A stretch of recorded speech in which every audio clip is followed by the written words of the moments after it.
Right, Jeff Kitchen has been named as the British man who died when the aircraft he was on was hit by severe turbulence. That was on a flight from London to Singapore. Airport officials believe the 73-year-old man might have suffered a heart attack. More than 50 people were hurt, 7 of them critically, after mostly sustaining head injuries. Let's talk to travel correspondent for The Independent, Simon Calder. Good to see you, Simon, this morning, though it's awful to be talking about such a situation. I mean, is it very unusual to have turbulence this severe?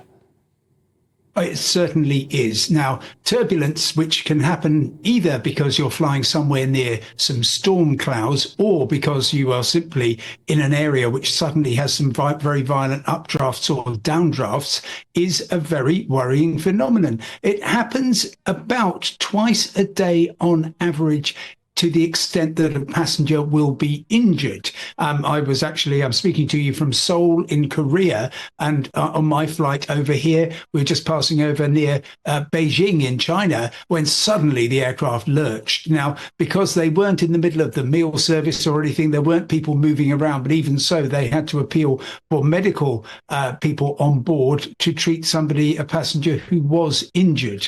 This particular event, you have a combination of extremely violent turbulence, although any reports you've seen that the aircraft plummeted 6,000 feet in 2 minutes are wrong.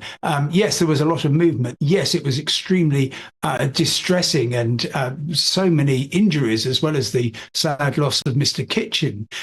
But the combination of that and the fact that it was 90 minutes out of Singapore, as a result of which the crew were up and about dealing with breakfast.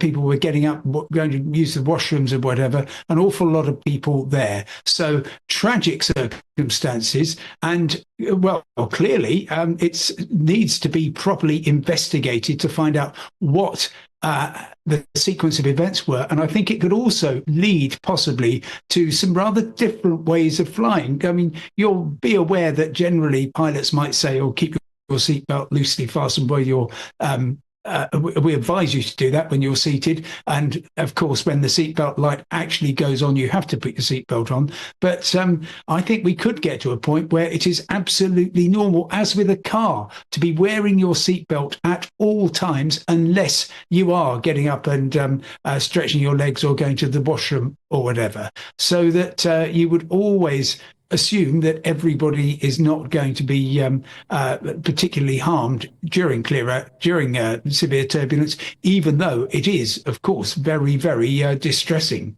Yeah, I don't know if either of you have ever experienced sort of moderately severe turbulence. I have over the Andes in South America, where my bottom left the seat, and that was frightening enough. But I just, to be honest, assumed that was because it was a mountainous region and, you know, hot air. But I do believe that the number of incidents of this have doubled since the 70s, and that sort of severe turbulence is on the rise as we're seeing temperatures rise as well. So I suppose people do need to think twice about all of this. And interesting again about the head injuries in this. I mean, my instinct was, do we need to be wearing helmets? You know, does there need to be more serious questions about safety on board planes?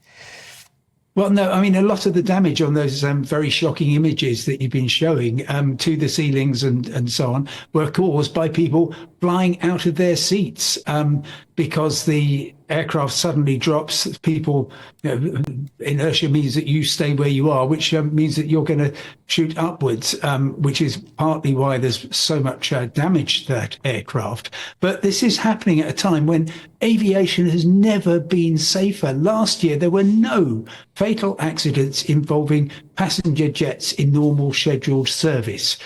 So amazingly safe outside the aircraft, and turbulence is never going to bring down a modern plane. But I think attention will now shift to what happens inside the aircraft, also with the cabin crew. I mean, this counts as serious industrial injuries. So there will need to be an awful lot of studying about what exactly was known about the weather. And also you could see different procedures where, for example, not all the cabin crew are out and about at the same time, because obviously their job is to help people out of the aircraft in an emergency. And from what I've been reading and hearing and viewing, it seems as though a lot of them were simply not able to do that because they were badly injured too. Awful circumstances. And all we can do is what aviation always does, which is learn from past tragedies and try to make flying that bit safer. Yeah, absolutely. Simon, thanks very much indeed.